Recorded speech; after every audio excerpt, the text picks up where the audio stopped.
Assalamualaikum warahmatullahi wabarakatuh.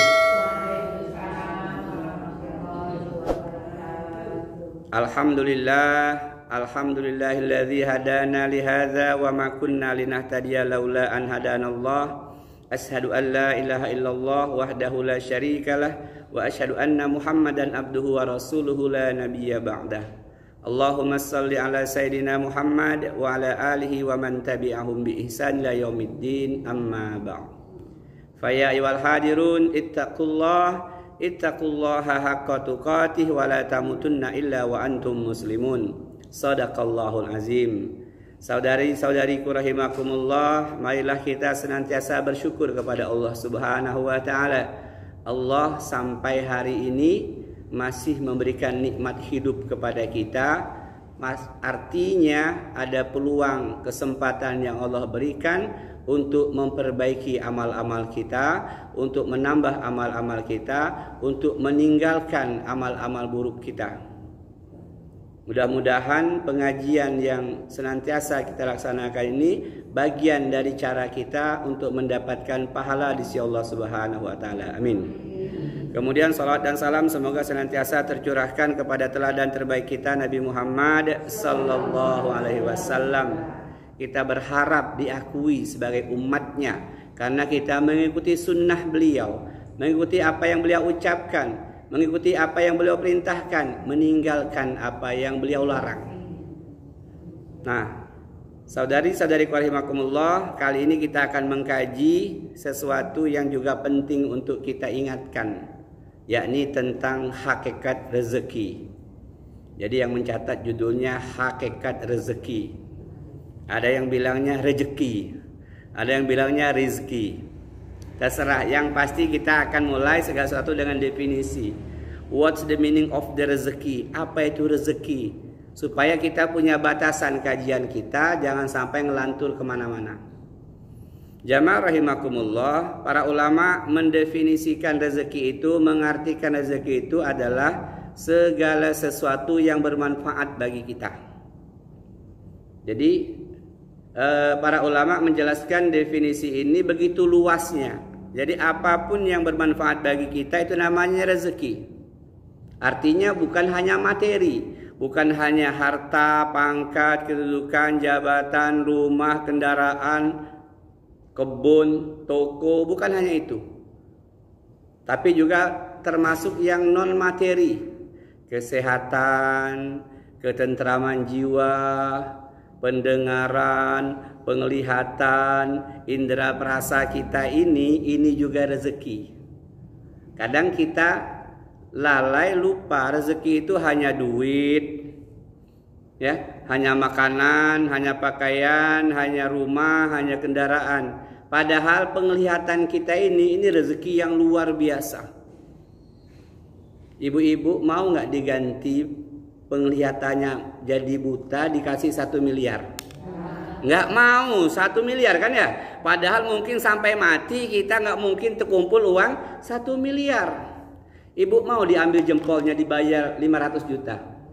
Nah, nggak mau. Berarti itu luar biasa ini rezeki yang Allah berikan kepada kita. Nggak berpikir kita jual jempol 500 juta aja nggak mau kita. Padahal 500 juta itu ukurannya besar nggak? Besar nilainya. Mungkin seumur hidup kita nggak punya deposito 500 juta. Buat selevel kita ini berat ngumpul uang 500 juta.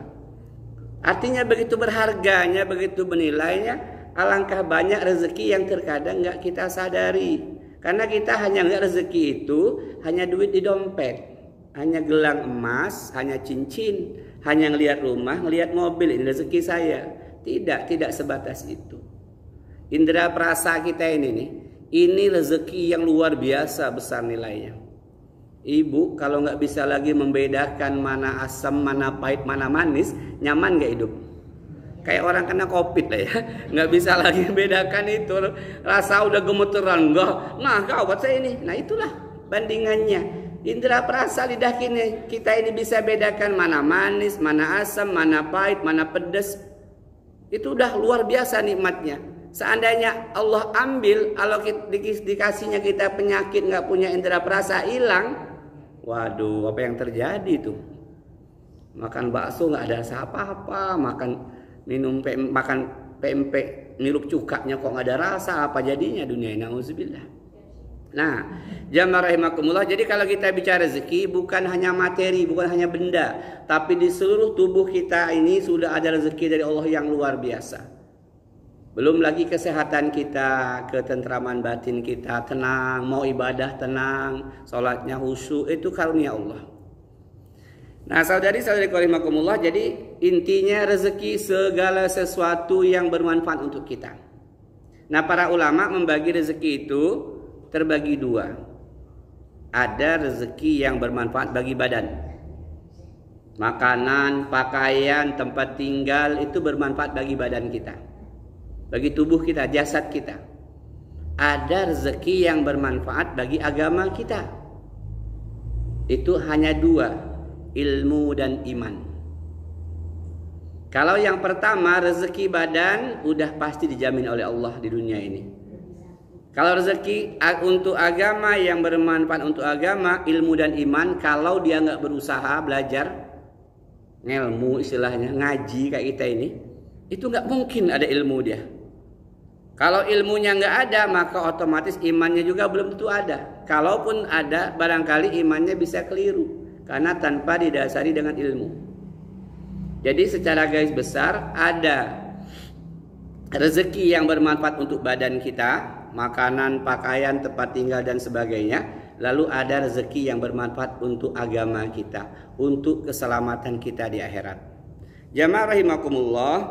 Kemudian rezeki itu secara umum terbagi dua dalam hal datangnya kepada kita. Yang pertama rezeki mutlak. Mutlak, absolut. Ibu lagi santai di rumah, lagi baca kitab, lagi zikir, subhanallah, subhanallah, subhanallah. Assalamualaikum, waalaikumsalam. Nah, apa itu Bu? Ini panen pisang di belakang. Ibu diantarin orang pisang, kayak saya diantarin ibu ini rambutan, ini rambutan nih, rambutan diantarin ibu-ibu ini. Ini rezeki mutlak. Saya nggak perlu nanam pohonnya, saya nggak perlu ngeluarin uang untuk bayar. Namanya rezeki mutlak. Nggak ada usaha apapun, tinggal menikmati aja. Nah, yang kedua kata para ulama ada rezeki ikhtiar, rezeki yang harus diusahakan, harus mengeluarkan energi, tenaga untuk mendapatkannya. Tentu karunia Allah juga. Ibu pengen panen singkong, ada tanah di belakang rumah, lalu digali, digarap, tanamin singkong. 10 bulan kemudian panen singkong. Itu rezeki ikhtiar namanya. Paham Bu ya? Ada rezeki mutlak, ada rezeki ikhtiar. Jadi ini untuk jangan sampai keliru nanti. Jangan sampai kita keliru memahami rezeki. Baik, saudari-saudari rahimakumullah, sekarang kita akan masuk kepada hakikat rezekinya itu. Supaya pemahaman kita benar, sehingga kita menyikapi pembagian rezeki dari Allah itu bisa paham, bisa tahu, sadar, dan akhirnya kita lapang hati ini, tenang jiwa ini. Nggak ada yang dengki, yang iri, yang hasad, lihat tetangga beli mobil baru pingsan, nggak ada. Kalau sudah paham ilmunya, lihat tetangga makin glowing, wajahnya makin cantik, biasa aja. Nah, yang pertama, jamaah rahimakumullah, yang pertama hakikat rezeki adalah semua makhluk hidup di muka bumi ini Allah yang menjamin rezekinya. Jadi manusia, hewan, tumbuhan yang kasat mata oleh kita itu Allah yang memberikan rezeki, yang menjamin rezekinya. Tidak ada satu pun makhluk hidup di muka bumi, apapun, semut di bawah batu besar sendirian dia nggak ada kawan, ada Allah yang menyediakan rezeki untuknya. Jangan sampai keliru ini, karena ada orang tua yang ketika ditanya tinggal berdua, anak-anak sudah jauh semua, gimana kamu orang kehidupannya? Wah, alhamdulillah. Tapi kalau nggak ada anak tua kami itu mungkin kami sudah mati, nggak ada yang ngasih makan. Nah, itu keliru itu. Dia menyandarkan rezekinya kepada anaknya itu, anak sulungnya itu. Padahal anak sulungnya itu hanya perantara saja. Rezeki tetap datangnya dari Allah. Ada itu yang kayak gitu tuh. Kami kalau nggak ditopang sama anak tua kami sudah mati kami. Kemudian menjelekkan pula anak yang bungsu. Kalau yang bungsu itu pelit katanya. Nah, billah. Jadi yang pertama jamaah rahimakumullah, rezeki itu dalam tanggungan Allah. Allah Subhanahu wa taala yang menjelaskan kepada kita, wa ma min dabatin fil ard illa 'alallahi rizquha. Tidak satu pun yang bergerak di muka bumi, maksudnya makhluk Allah, kecuali Allah yang menanggung rezekinya. Quran surat Hud ayat 6 itu. Allah yang nanggung, yang menyediakan, yang menyiapkan rezeki untuk kita, bukan yang lain. Kalau kita dikasih orang, itu karena melalui tangan orang itu rezeki kita datang. Jadi jangan sampai kita keliru memahami tentang rezeki ini. Allah menjelaskan juga bahwa seandainya ada makhluk Allah di muka bumi, nggak bisa nyari rezeki karena dia cacat, karena dia tua, karena dia buta, karena dia sakit, pasti ada makhluk Allah yang lain yang ngantarkan rezeki itu kepadanya. Dijelaskan oleh para ulama, ada ulama besar sedang makan, kemudian datang kucing, sedang menikmati nasi, makan daging, ada kucing. Kucing itu dikasihnya sepotong daging. Ternyata kucing itu nggak langsung menyantapnya, nggak langsung memakannya. Digigitnya, dibawa keluar. Ulama ini bingung nih, kenapa nih kucing dikasih baik-baik, kok nggak mau dimakan tuh daging? Akhirnya dia keluar, ngikuti kemana kucing itu pergi. Kucing keluar rumah, masuk gang, keluar gang. Sampai di pinggiran kota, di situ ada lubang. Kemudian dekat lubang itu kucing meletakkan daging itu. Kemudian pergi. Ulama ini ngelihat, mantau loh, kok malah nggak dimakan daging itu? Kenapa kucing itu? Apa dia nggak senang? Apa nggak mau? Apa nggak doyan? Penasaran dia. Nggak berapa lama ulama ini melihat dari dalam lubang itu keluar ular yang sudah tua, sisiknya itu sudah hampir rapuh, kulitnya sudah pecah-pecah, buta matanya, kelihatan, nggak punya mata, ketutup mata saking tuanya. Ular ini yang menikmati daging yang diantarkan oleh kucing tadi. Kata ulama ini, Masya Allah, begitulah Allah memberikan pengajaran kepada saya. Ternyata ada makhluk Allah di dalam tanah, dalam lubang, yang tua renta, yang buta, yang tidak mampu lagi mencari rezeki. Ternyata Allah menyediakan, memerintahkan, menyuruh makhluk Allah yang namanya kucing untuk mengantarkan makan kepada ular buta itu. Jadi nggak ada istilahnya itu orang itu bakal nggak mendapatkan rezeki dari Allah kecuali ketika dia telah tiba pada hari kematiannya. Nah, jamaah rahimakumullah, Allah yang menjelaskan juga ini dalam Quran surat Al-Ankabut ayat 60. Wa ka'im min dabatin la tahmilu rizquha Allahu yarzuquha wa iyyakum wa huwas samiul alim. Dan berapa banyak maksudnya, kata Allah, binatang yang tidak dapat mencari rezekinya sendiri, lalu Allah lah yang memberikan rezeki kepadanya, juga kepada kalian wahai manusia. Jadi kalau kita ditinggal anak merantau semua, tinggal berdua, jangan pernah berpikir anak mati kita ini Pak, nggak ada yang ngurus kita, nggak nunggu mati lagi ini. Salah, ada tetangga kita, ada teman kita, ada saudara jauh kita yang ngingetin. Nanti ada yang ngantar beras, ada yang ngantar sabun, ada yang ngantar makan, pasti. Itu rezeki kita, tanggungan Allah melalui perantaraan orang lain. Jadi keyakinan ini harus tertanam kuat di hati kita. Setiap masih ada nyawa di sebuah badan makhluk, pasti ada rezeki untuknya. Nah, jamaah rahimakumullah, itu yang pertama tentang bahwa hakikat rezeki itu sesungguhnya semua makhluk hidup di muka bumi ini dijamin rezekinya oleh Allah Subhanahu wa taala. Yang kedua, saudari-saudariku rahimakumullah, yang kedua adalah rezeki tidak mutlak ditentukan oleh kecerdasan atau oleh karena kerja keras. Kita perlu pahami ini karena ada orang yang berkeyakinan, berpikir, berkata wajar dia kaya, dia kan pintar, S3, doktor dia itu. Loh, yang dagang kelontongan sana SD nggak tamat, mobilnya 3. Jauh lebih kaya daripada doktor tadi yang pintar tadi.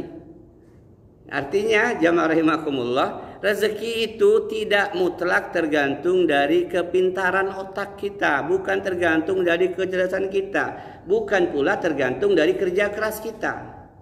Kalau rezeki tergantung dari kerja keras, maka yang paling kaya harusnya tukang batu, tukang bangunan, kerja pagi pulang petang, kerjanya luar biasa kan ya, beratnya, keras kerja, tapi enggak juga. Jadi memahami perkara yang kedua ini, bahwa rezeki yang Allah berikan kepada kita bukan karena kepintaran kita, bukan pula karena kerja keras kita, bukan pula karena waktu kita yang lama bekerja. Ada yang mengatakan wajar dia kaya, dia kan kerjanya dari pagi sampai malam 24 jam. Loh, warung-warung 24 jam itu yang pinggir jalan, apakah lebih kaya dibandingkan warung-warung kecil yang lain? Kayak masalahnya maaf kayak Indomaret, enggak kan ya? Lebih kaya mereka juga.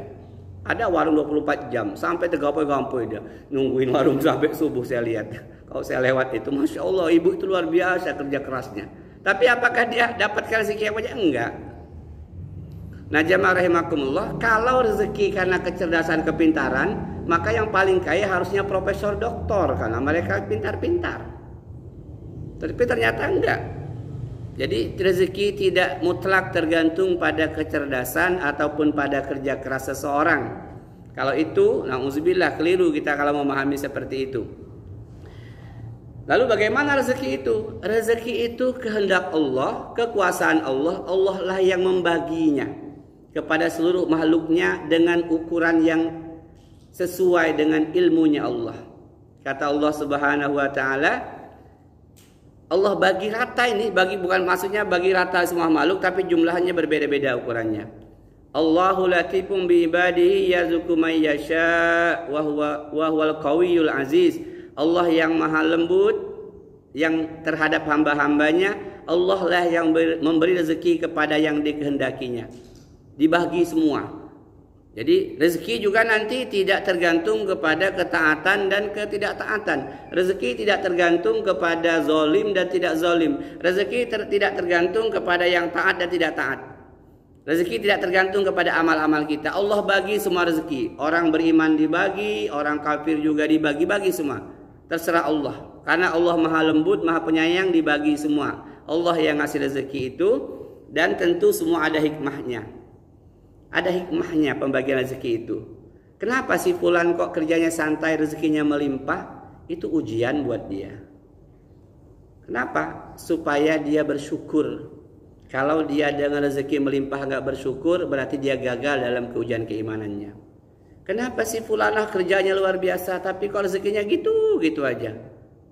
Itu juga ujian buat dia. Kenapa? Bersabar nggak dia dengan ujian itu?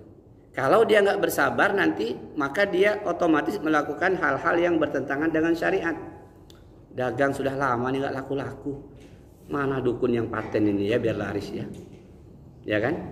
Toko sepi nih, gimana caranya supaya rame? Oh, ke Gunung Kawi nih. Nyari apa namanya itu babi ngepet, kera belet, apa dan sebagainya. Nauzubillah. Dia nggak sabar. Bahkan ada yang memasukkan sempaknya dalam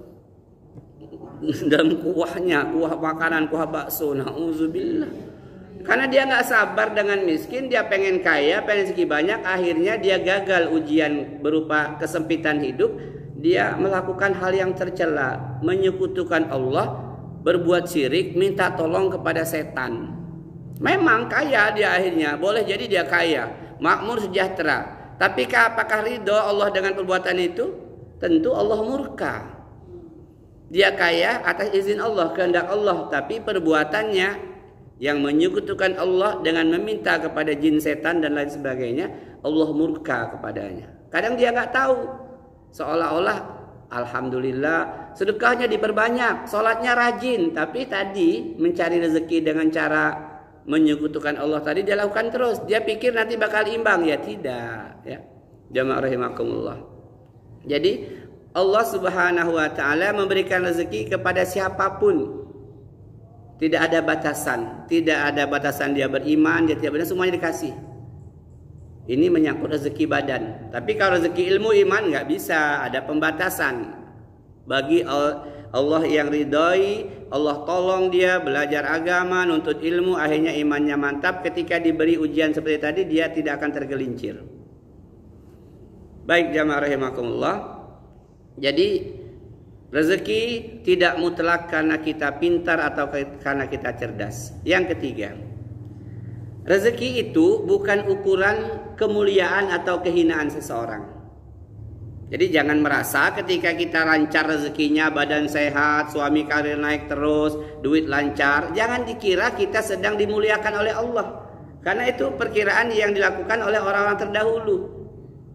Banyak orang menyangka, oh si fulan itu wajar kaya, dia kan haji, sedekahnya banyak, tahajudnya tiap malam, dia sedang Allah muliakan.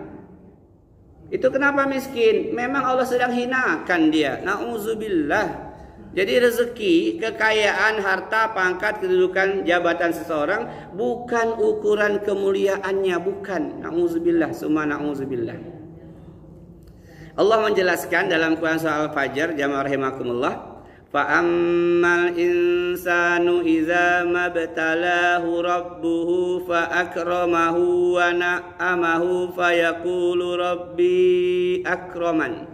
Adapun manusia, kata Allah, apabila Allah mengujinya dengan memberikan harta, kesenangan yang banyak, lalu dia berkata, Tuhanku sedang memuliakan aku. Nah, di ayat berikutnya, wa amma idza mabtalahu faqadara alaihi rizqahu fayaqulu rabbi ahanan. Tapi kata Allah, ketika Tuhan menyempitkan rezekinya, yang tadinya makmur Allah kurangi, yang tadinya sehat gagah mulai Allah kasih sakit. Yang tadinya sejahtera akur keluarganya buat disempitkan oleh Allah, berantem keluarganya. Lalu dia berkata, Tuhanku sedang menghinakan aku, kata dia. Na'udzubillah. Lalu Allah teruskan, kalla balla, tidak, sekali-sekali bukan seperti itu, kata Allah. Bukan karena kamu lagi kaya Allah muliakan, atau kamu miskin Allah hinakan, tidak, kamu salah. Karena sesungguhnya Allah bagi semua kekayaan itu, Allah bagi semua harta itu. Memang ada yang Allah banyakkan, ada yang Allah sedikitkan. Dan sesungguhnya Allah tidak pernah memandang keagungan, kemuliaan seorang manusia dari hartanya.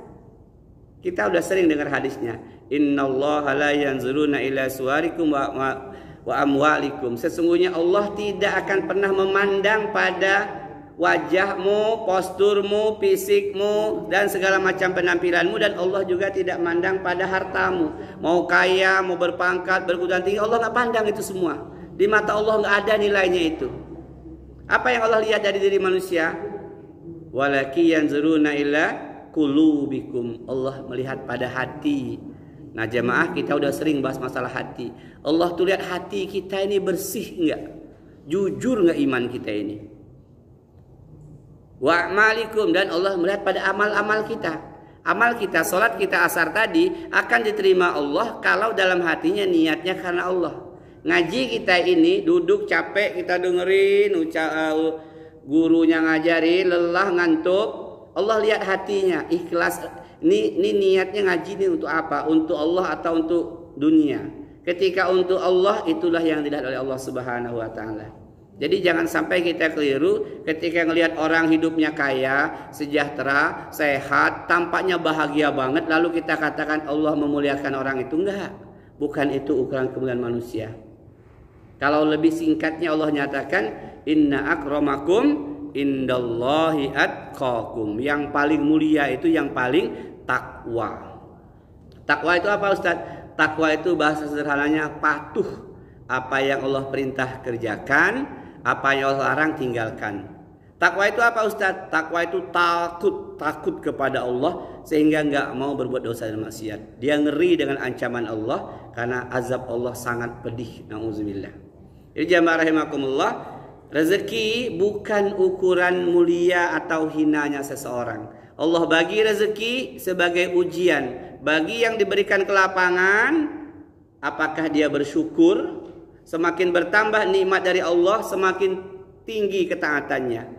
Kalau maaf misalnya waktu tahun 2020 gajinya 5 juta, infaknya tiap Jumat 20.000 misalnya. Lalu 2021 Allah kasih gajinya naik 6 juta. Lalu dia infak tetap 20.000. Berarti dia belum bersyukur kepada Allah. Ulama mengajarkan kepada kita, semakin bertambah harta yang kita miliki, maka harus semakin banyak amalan-amalan yang kita lakukan. Supaya kita dikatakan hamba yang pandai bersyukur. Semakin sehat badan ini, semakin banyak amalan kita. Jadi kalau lagi sehat ini, ya ngaji, ya zikir, ya sholawat, ya istighfar, ya berkunjung silaturahim tempat tetangga, yang ngantarkan makanan ke tempat tetangga. Kalau lagi sakit, ya di rumah duduk istighfar. Jemaah rahimakumullah, itu ukurannya bahwa ketika Allah kasih banyak, kita diuji dengan sifat syukur enggak.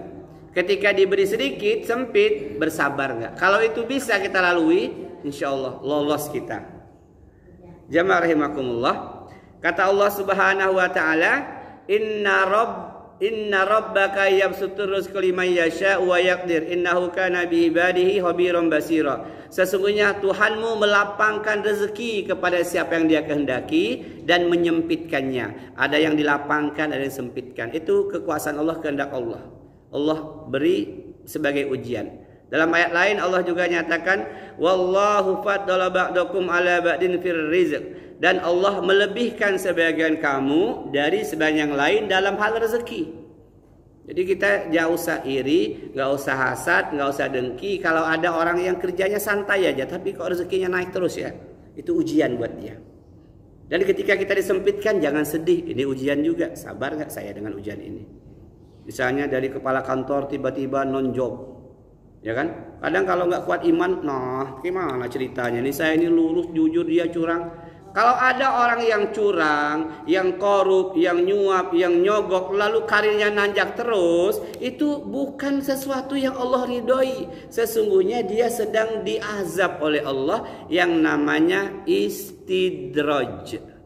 Apa namanya, Bu? Bisa nyebutnya? Coba 1, 2, 3. Istidraj.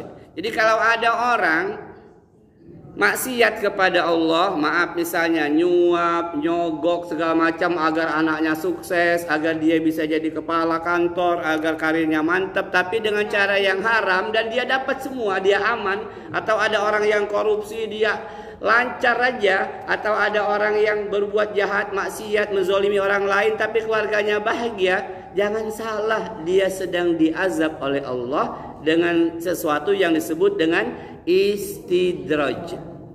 Kalau dalam bahasa Jawa itu dilului, ayolah pantailah, terus antem aja kamu. Nah itu yang paling mengerikan jamaah rahimakumullah. Itu yang paling mengerikan ketika seseorang nggak sadar bahwa sesungguhnya sedang dia istidraj, itu yang mengerikan. Kenapa mengerikan? Nanti Allah akan azab dia tiba-tiba sekonyong-konyong. Itu yang mengerikan. Kalau orang masih sempat ingat ketika dia sadar diingatkan kawannya, sudahlah. Gak usah begitu, itu tuh dosa loh, ngeri loh. Lalu dia tobat, alhamdulillah. Yang mengerikan itu ketika dia melakukan berbagai macam maksiat, sementara ketaatan sekedarnya saja, Allah kasih rezeki makin banyak, sholatnya makin sore. Kalau asarnya itu 5:30, karena sibuk ngurusin usahanya. Ya kan? Isanya juga udah malam karena sibuk ngurusin dagangannya, mau nutup warung, nutup toko. Tapi makin kaya dia. Jangan salah lihat kita, bukan Allah sedang mengangkat derajat dia, bukan Allah sedang mengazab dia dengan istidraj. Na'udzubillah. Apa namanya tadi? Istidraj. Ya. Nih, dalilnya mana Ustaz? Dalilnya hadis Nabi dan tentu ayat-ayat Quran ya. Kata Nabi, "Idza ra'aitallaha ta'ala yu'til 'abda minad dunya ma yuhibbu wa huwa muqimun 'ala ma'asih fa inna ma zalika min istidraj." Bila kamu melihat Allah memberikan pada hambanya perkara dunia yang dia inginkan, kekayaan dikasih, jabatan dikasih, kesehatan dikasih, semuanya dikasih oleh Allah, padahal dia banyak maksiat. Dia makin sukses, anaknya jadi semua, kata orang kita sekarang kan, usahanya makin luas, tapi dia ketaatannya nggak bertambah kepada Allah, bahkan dia bermaksiat. Maka kata Nabi, tahuilah bahwa sesungguhnya dia sedang dijebak dengan dosa yang namanya dengan azab yang namanya istidraj. Nah, intinya dia melakukan maksiat tapi Allah kasih rezeki tanpa batas kepadanya. Dia menzolimi orang lain tapi dia hidupnya bahagia, dipuja-puja, disanjung-sanjung. Dia memamerkan badannya, buka aurat nih misalnya. Ini para artis biasanya buka aurat, tampil di medsos, tampil di TV, tapi dia makin populer, makin ngetop, makin kaya, bayarannya makin mahal. Itu dia sedang di istidraj. Nah, jamaah rahimakumullah, jadi kita paham bahwa kalau ada orang yang kita tahu ibadahnya biasa-biasa aja, Artinya sholatnya kadang lalai, ngaji nggak pernah, kemudian sedekahnya sedikit, tapi kok makin kaya ya. Oh, dia sedang kena istidraj. Allah yang menjelaskan juga dalam Quran surat Al-An'am ayat 44, Bismillahirrahmanirrahim.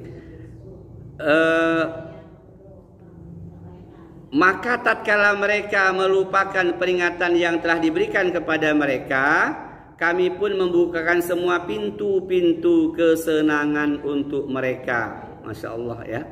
Kalau kita sudah diingetin orang, teman kita udahlah bu, jangan kayak gitu, sudahlah. Tapi kita nggak peduli, kita jojong aja.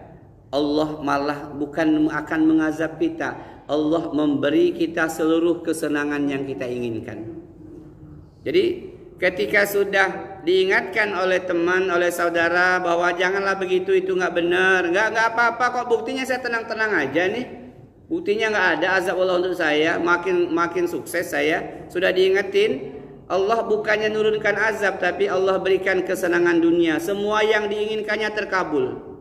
Sederhananya anaknya sukses semua, usahanya lancar, karirnya makin nanjak, hidupnya makin sehat, badannya makin gagah, rumah tangganya bahagia.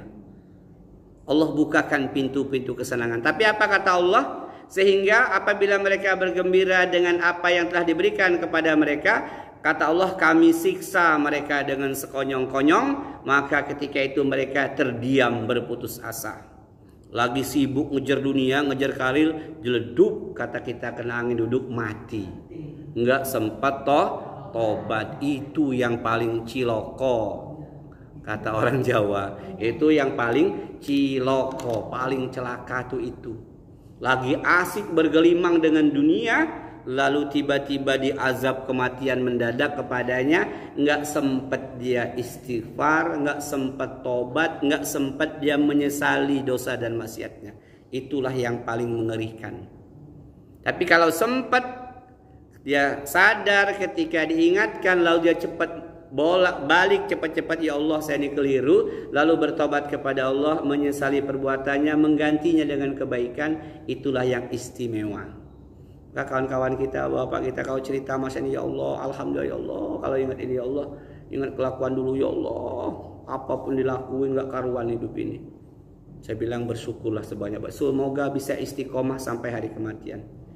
Woi Ji, kalau ingat kawan-kawan saya dulu mati dalam keadaan gak karuan, ada yang sembahyang bolong-bolong, ada yang gak sembahyang, lagi ngejar karir, lagi nyari dunia, semangatnya luar biasa, dup mati. Itulah yang kata Allah tadi, kami azab mereka dengan tiba-tiba. Maka kita jamaah rahimakumullah mengingatkan kepada kita, sudah tahu ilmunya, gak usah nemen amat ngejar dunia itu. Khawatirnya mati ketika sedang mengejar dunia. Karena ada orang yang saking kayanya dia nggak bisa sholat tepat waktu, selalu tinggal. Ingat kisah Sa'labah, diceritakan Nabi. Sa'labah itu miskin, sarungnya cuma satu. Habis sholat di Masjid Nabawi, dia nggak zikir, langsung pulang. Pertama Nabi pikir dia ada keperluan, Nabi diam saja. Kedua Nabi diam saja, lama-lama Nabi tegur, Sa'labah, kok kamu nggak pernah zikir sih, habis sholat langsung kabur pulang? Kata Sa'labah, ya Rasulullah, aku ini orang miskin, sarungku cuma satu-satunya ini, aku cepat-cepat pulang karena biniku mau sholat juga. Bayangkan bu. Nah kemudian kata Sa'labah, ya Rasulullah, cobalah mintakan kepada Allah supaya aku dikayakan. Kata Rasul, jangan Sa'labah. Rasulullah menolak pada awalnya, tapi Sa'labah ini ngotot. Tiap kali ketemu Rasul, ya Rasulullah, doakan aku ini supaya bisa kaya, sehingga aku bisa zikir, berjamaah bersama engkau, biniku bisa sholat di rumah, nggak perlu nunggu aku. Akhirnya Rasulullah kasih kambing. Ini Sa'labah, kambing 2, laki betina, dirawat ya, diasuh. Allah kasih rezeki banyak, kambing berkembang biak, jumlahnya ribuan. Akhirnya Sa'labah, jangankan mau berjamaah, jangankan mau zikir, berjamaah aja enggak. Kata Rasulullah, mana Sa'labah? Apa jawab kawan-kawan sahabat Nabi? Ya Rasulullah, sahabat kita Sa'labah itu enggak sempat lagi berjamaah, ngurus kambingnya banyak betul. Nah miskin tadi taat, setelah kaya enggak lagi, dia sibuk ngurusin kambingnya. Kata Rasulullah, alangkah malangnya Sa'labah. Ketika dalam kemiskinan dia taat kepada Allah, ketika Allah kayakan malah dia ingkar. Nauzubillah. Jamaah rahimakumullah. Itu yang keempat. Jadi bahwa rezeki kita itu yang ketiga, maaf ya, yang ketiga rezeki kita itu bukan karena bukan ukuran kemuliaan atau kehinaan seseorang. Yang keempat, rezeki kita itu pada dasarnya hanya 3. Ini yang perlu saya ulas agak mendalam supaya kita ini nggak tahu nemen cinta sama dunia. Yang pertama, yang kedua supaya kita nggak pelit, nggak medit, nggak kedekut. Kata Nabi mengenai hadis ini ya, rezeki kita itu hanya 3 macam. Yaqulu Adam mali. Sesungguhnya anak cucu Adam kita ini, kata Nabi, selalu bilang, ini hartaku, ini kebunku, ini rumahku. Ini HP siapa, mak? HP mak. Ini cincin mak. Ini kacamata mak. Punyaku, hartaku. Wahalaka ya ibna Adam min malika, kata Nabi, wahai anak cucu Adam, sesungguhnya rezeki kamu itu pada intinya, pada dasarnya hanya 3, kata Nabi. Ma akalta fa afnaita, yang kamu makan. Bakso, mie ayam, nasi, pindang baung, rendang, fa afnaita, kemudian jadi kotoran. Itulah rezekimu. Karena yang kamu simpan di bank itu belum tentu kita nikmatinya. Ya kan ya? Jangan-jangan kita mati, tabungan kita diambil suami ibu, kawin lagi, modal kawin lagi, nggak nikmati kita. Yang kita makan, kata Nabi, itu rezeki kita. Makanya ini memberi pelajaran, satu, kalau lagi pengen makan, jangan perhitungan. Jangan 3 hari demam baru motong ayam. Ayam 25 ekor di belakang di dapur, tapi udah demam 3 malam baru minta potongin ayam. Ada mie tek lewat tek. Mau makan beli kalau ada duit. Ya jangan tunggu. Kadang ditahan dikepet, mati. Orang lain yang menikmati uangnya. Jadi yang pertama ini pengalaman nih pada bercerita ini. Pengalaman, jadi artinya apa yang kita makan itu rezeki kita. Akan jadi kotoran. Jangan pelit kepada diri sendiri, jangan perhitungan. Kalau lagi pengen yang nikmat beli selama memang ada duitnya ya. Kalau nggak ada ya tahan aja. Kemudian kata Nabi SAW, aulabista fa'ablaita. Rezeki kamu yang kedua, kata Nabi, apa yang kamu pakai yang nanti akan lapuk, sobek, rusak, buang. Jadi yang kita pakai ini pakaian kayak ibu jilbab, mukena, sajadah. Pakailah yang terbaik, yang lembut, yang nyaman dipakai. Jangan pelit karena itulah harta kita. Itulah harta kita yang kita pakai, kata Nabi. Jangan sampai beli jilbab 20.000, ya panas gerah dipakai kemana-mana. Akhirnya jadi alasan, kok nggak berjilbab mak? Panas, ya gimana nggak panas jilbab nilon? Beli mukena parasut. Gimana sholat mau khusyuk? Ya kan? Mukena parasut kan? Kalau kita takbir Allahu Akbar, jepit sini gatel. Panas, gerah, mati lampu. Akhirnya sholat asarnya 3 menit. Kok ngebut mak, nggak tahan, panas betul. Ya gimana nggak panas mak? Karena terlalu pelit pada dirinya sendiri. Itulah yang dikatakan pelit itu. Sudah pernah kita bahas. Orang yang sama dirinya sendiri aja pelit. Itu pelit, bakhil namanya. Ya, bakhil. Nauzubillah. Jadi kalau masih ada mampu, pakai, beli. Jangan kuali simpan, disusun semua. Ini bajunya, ini susun, nggak dipakai-pakai. Kapan pakai mak? Nanti nunggu lebaran. Duk mati, berebut mantu, nggak kepake. Ini ibu-ibu nih maaf suka juga koleksi ya. Gucci, Tupperware, Tuppershare dan sebagainya. Susun. Nggak dipakai, makan pakai piring Cina itu, piring plastik. Mangkok yang murahan itu, mangkok yang mahal disimpan. Ada kan? Lo pada ketawa itu pasti ada itu. Sendok yang tebel disimpan, mangkok yang mengkilat disimpan, yang dipakai mangkok plastik. Ketika masak Indomie kerasa bau plastiknya. Itu keliru itu. Jadi yang menjadi rezeki kita yang kita pakai. kemudian dia lapuk, rusak, buang. Sering saya bilang sama ibu-ibu ya, dia nggak di sini. Bayangkan Bu, saya bilangin, kalau ibu maaf beli daleman yang 20.000 dapat 3, memang gerah Bu, garuk terus, gerah nggak nyaman Bu. Ibu perhitungan, sudah putus, peniti 3 masih dipakai. Ini nanti ketahuannya waktu meninggal. Kalau masih hidup nggak ketahuan, kan di dalam kata dia. Kata lakinya, gantilah mak, sudah 2 itu penitinya situ. Aman Pak, di dalam nggak kelihatan. Tapi hati-hati, ketika tiba hari kematian kita, kawan-kawan ibu mandikan kan ya, buka bajunya, pas dibalik badannya, astagfirullahalazim, pantesan kaya, mobilnya bagus. Kenapa Wak? Itu 3 penitinya kami buka. Udah layak dibuang ke laut sana, masih dipakai. Padahal itulah rezeki dia. Yang dipakai akan putus, akan rusak, akan lapuk, kata Nabi, itu rezekimu. Nah yang ketiga kata Nabi, ma tasaddaqta fa amdoita, apa yang kamu sedekahkan itulah yang berguna untuk akhiratmu. 2 rezeki dinikmati di dunia. Yang ketiga, yang 1 dinikmati untuk akhirat. Maka ini memberikan pelajaran buat kita, jangan sampai terlalu mengutamakan dunia. Ini pada membicarakan nih, saya juga sering kayak gitu. Sendal putus, di bawahnya ada peniti 2. Akhirnya nusuk kaki. Pada sendal itu rezeki dia, harusnya pakai yang paling mantep dipakai. Beli sendal 7.500, ya licin lah ke kamar mandi terjengkang. Coba beli sendal yang mahal kamar mandi itu yang ada apa anti licinnya, anti selip kan ya. Mantep mak, jalan di dapur mak, mantep lah sendal mahal ini.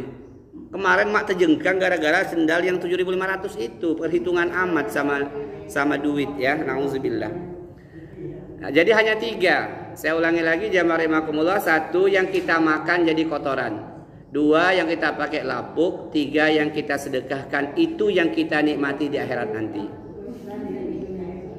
Baik, yang terakhir hakikat rezeki. Rezeki kita masih tetap akan ada sampai hari kematian kita. Nah ini udah pernah kita kaji dalam bab kematian. Seseorang mati berarti rezekinya habis. Kalau dia belum mati pasti ada rezekinya. Kata Nabi, fa inna nafsan lan tamuta hatta tastawfiya rizqaha wa in abta anha fattaqullah wa ajmilu fit talabi huzuma halla wa da'u mahrum. Sesungguhnya seseorang tidak akan dimatikan oleh Allah sebelum Allah bayarkan, tunaikan seluruh rezeki yang telah Allah janjikan dulu 50.000 tahun sebelum Allah menciptakan langit dan bumi. Si fulan sekian, si fulan sekian, si fulan sekian. Tidak akan mati si fulan sebelum Allah bayar semua yang telah Allah janjikan itu. Walau terkadang kata Nabi, rezeki itu lambat sampai kepadanya. Lihat ibu-ibu, dulu waktu kerja keras, pontang-panting, masih muda, masih gagah, mau beli yang nyaman-nyaman mikir. Kata mbak saya, untuk mendingan beli beras.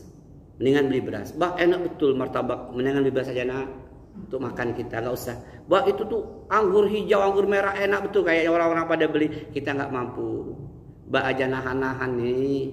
Ketika masih gagah, orang tua nyari duit. Nggak mampu beli martabak enak, nggak mampu beli baju bagus. Sudah nggak kerja lagi di rumah. Hanya duduk-duduk temanguk-manguk aja, datang rezekinya itu. Anaknya ngantar baju koko, mantunya ngantarkan anggur. Mbak, ini mbak anggur mbak ini martabak mbak. Ya Allah, dulu pontang-panting kerja pagi sampai petang nggak kebeli karena mikir mau beli beras, mau sekolah anak. Sekarang nggak ngapa-ngapain di rumah, datang rezeki itu. Kata Nabi, wa in abto anha. Nah ibu-ibu, saya yakin juga pernah seperti itu. Dulu masih susah mikir. Ketika sudah ada, sudah tua, nggak bisa kerja, ada yang nganter. Nah itu namanya rezeki kita berbanding lurus dengan hari kematian kita. Allah tidak akan matikan kita sebelum rezeki yang Allah janjikan itu Allah bayar semua. Artinya kalau kita mati, habislah rezeki itu. Nah, habis. Jadi maka dari itu jangan tinggalkan terlalu banyak untuk dunia kita, karena tidak ada artinya, tidak berguna bagi kita harta kita kalau kita tidak manfaatkan untuk akhirat kita. Saya sering mengajarkan, kalau punya jilbab 12 biji, pilih-pilihlah yang lain, bagikan ke kawan yang nggak jilbabnya sedikit. Kalau punya mukena banyak, kasih orang yang nggak punya, orang miskin. Kalau punya tas banyak, ngapain numpukin tas 12 biji di lemari, dipakai paling 3-4 biji, yang lain kasih sama orang.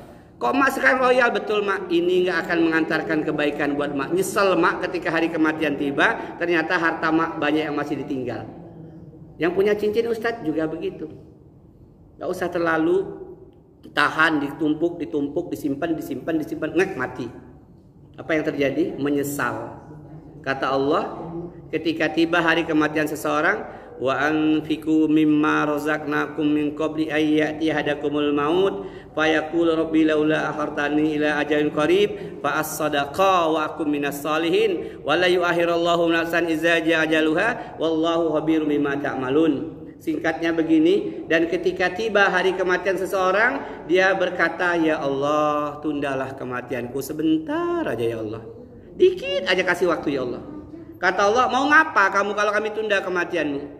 Dia bilang bukan mau sholat, bukan mau haji, bukan mau umroh. Dia hanya bilang, fa'as-sodaqah ya Allah. Ya Allah, aku mau sedekah ya Allah. Bajuku bergelantungan, nggak kepake bertahun-tahun. Tasku banyak, sepatuku banyak, duitku ada di deposito, tapi ku simpan hari ini aku ingin sedekah ya Allah. Fa'as-sadaqah wa aku minas salihin. Aku ingin sedekah dan aku ingin jadi orang yang soleh ya Allah. Apa kata Allah? Wala yu'akhirullahu nafsan idza ja'a ajaluha wallahu khabirum bima ta'malun. Tidak, sekali-kali tidak, kamu tidak akan dipanjangkan umurmu. Kamu sudah tiba hari kematianmu dan Allah Maha menyaksikan seluruh perbuatanmu. Jadi jamaah rahimakumullah, yang terakhir ini jangan sampai kita menyesal ketika hari kematian tiba, sementara harta-harta kita, milik pribadi kita masih banyak yang tertinggal, yang tidak mendatangkan manfaat buat kita. Na'udzubillah summa na'udzubillah. Demikian kajian kita pada hari ini. Mudah-mudahan dengan memahami hakikat rezeki ini kita jadi orang yang tidak sangat mencintai dunia, biasa-biasa aja. Nggak takjub dengan orang kaya, tidak merendahkan orang miskin. Nggak takjub dengan orang kaya, biasa-biasa aja. Wallahu a'lam bishawab. Demikian, terima kasih. Wassalamualaikum warahmatullahi wabarakatuh. Waalaikumsalam.